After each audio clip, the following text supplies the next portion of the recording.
ഈ കാണുന്ന RC390യും അതുപോലെ തന്നെ ഈ ഒരു RR310 തമ്മിലുള്ള ഒരു കോമൺ ഫാക്ടർ എന്ന് പറയുമ്പോഴത്തേക്കും രണ്ടും 300cc സെഗ്മെന്റ് ആണ്. പക്ഷേ സ്പെയർ പാർട്സിന്റെ കാര്യം വരുമ്പോഴത്തേക്കും RR310 വേ മോർ ചീപ്പർ ആണ്. പക്ഷേ സ്പെയർ പാർട്സിന്റെ കാര്യം വരുമ്പോഴത്തേക്കും RR310 വേ മോർ എക്സ്പെൻസീവ് ആണ്. ഞാനിപ്പോൾ ഇതിന്റെ ഒരു ഫോക്സ് സീൽ വാങ്ങിച്ചതിന്റെ റേറ്റ് കാണിച്ചു തരാം. ഒരു സൈഡ് ഫോക്സ് സീലിന്റെ റേറ്റ് എന്ന് പറയുന്നത് കണ്ടോ 1000 രൂപയാണ് ഒരു സൈഡിലത്. അതുപോലെ രണ്ടെണ്ണം. പിന്നെ എയർ ഫിൽറ്റർ വലിയ കുഴപ്പമില്ല, 495 രൂപയാണ് എൻ്റെ എയർ ഫിൽറ്റർ വരുന്നത്. പിന്നെ ഈ ബൈക്കിൻ്റെ ഇഷ്യൂസ് എന്തൊക്കെയാണെന്നുള്ളത് ഞാൻ കഴിഞ്ഞ വീഡിയോയിൽ ഡീറ്റെയിൽ ആയിട്ട് പറഞ്ഞിട്ടുണ്ട്. കാണാത്തവരുണ്ടെങ്കിൽ ചെക്കൗട്ട് ചെയ്താൽ മതി. അപ്പോൾ ഇന്ന് നമ്മൾ ഫസ്റ്റ് ചെയ്യാൻ പോകുന്നത് ഇതിൻ്റെ ത്രോട്ടിൽ ബോഡി ക്ലീനിങ് ആണ്. അപ്പോൾ നമുക്കിനി അതിൻ്റെ പ്രോസസ്സ് എന്താണെന്ന് കാണാം. ഓക്കെ, അടുത്ത് നമുക്ക് ഇതിൻ്റെ എയർ ഫിൽറ്റർ ഓപ്പൺ ചെയ്ത് നോക്കാം എന്താണ് അവസ്ഥ എന്നുള്ളത്.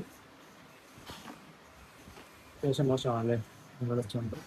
പിന്നെ ഇതിനകത്ത് കാണാം മണ്ണൊക്കെ ചോറി ഇരിപ്പുണ്ട്. ഇനിയിപ്പോൾ ഇത് ഫുള്ള് ക്ലീൻ ചെയ്യണം. 20,000 കിലോമീറ്റർ ആയേ ഉള്ളൂ. ത്രോട്ടിൽ ബോഡി ഇളക്കിയപ്പോൾ ഡെപ്പോസിറ്റ് ഉണ്ടോ ഈ രീതിയിലായി. E20 ഫ്യൂൽ യൂസ് ചെയ്യുമ്പോഴത്തേക്കുള്ള ഒരു ഇഷ്യൂ ആണെന്ന് എനിക്കൊരു ചെറിയ ഫീൽ ഉണ്ട്. ഇത്രത്തോളം ഡെപ്പോസിറ്റ് ആയതുകൊണ്ടാണ് ഇത്രയും പെട്ടെന്ന് തന്നെ ഇതുവരെ ഫോം ആവുന്നത്. ഉണ്ടോ, ഇത് ഫുള്ള് നമുക്കിനി ക്ലീൻ ചെയ്യണം.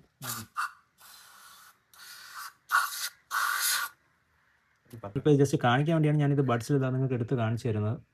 ഇത്രത്തോളമാണ് ഇതിനകത്ത് ഡേർട്ട് ഫോം ആവുന്നത്. ത്രോട്ടിൽ ബോഡി കംപ്ലീറ്റ് ക്ലീൻ ആക്കിയിട്ടുണ്ട്. ഒരു ബോട്ടിൽ ഫുൾ ത്രോട്ടിൽ ബോഡി ക്ലീനർ വേണ്ടി വന്നു ഇത് ഫുള്ള് ക്ലീൻ ചെയ്തെടുക്കാൻ. അത്രയ്ക്ക് ഡെപ്പോസിറ്റ് ആയിരുന്നു. സ്ലഡ്ജ് നല്ല രീതിയിൽ ഇതിനകത്ത് ഫോർമേഷൻ ഉണ്ടായിരുന്നു. ഇപ്പോൾ കംപ്ലീറ്റ് സെറ്റാക്കി എടുത്തിട്ടുണ്ട്.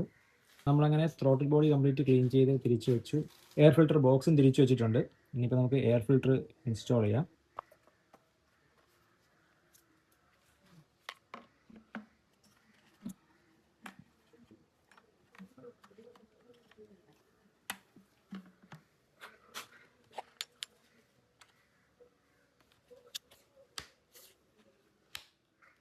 ബാക്ക് കറക്റ്റായിട്ട് വീണാണ്.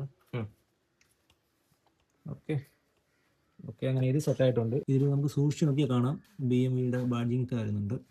നമുക്ക് ടാങ്ക് ജസ്റ്റ് വെച്ചിട്ട് സ്റ്റാർട്ട് ചെയ്ത് നോക്കാം. ടാങ്കൊക്കെ നമുക്ക് ക്ലീൻ ചെയ്യണം. ഇപ്പോൾ ജസ്റ്റ് ഇതൊന്ന് ടെസ്റ്റ് ചെയ്യാൻ വേണ്ടി എടുത്ത് വെക്കുന്നതാണ്.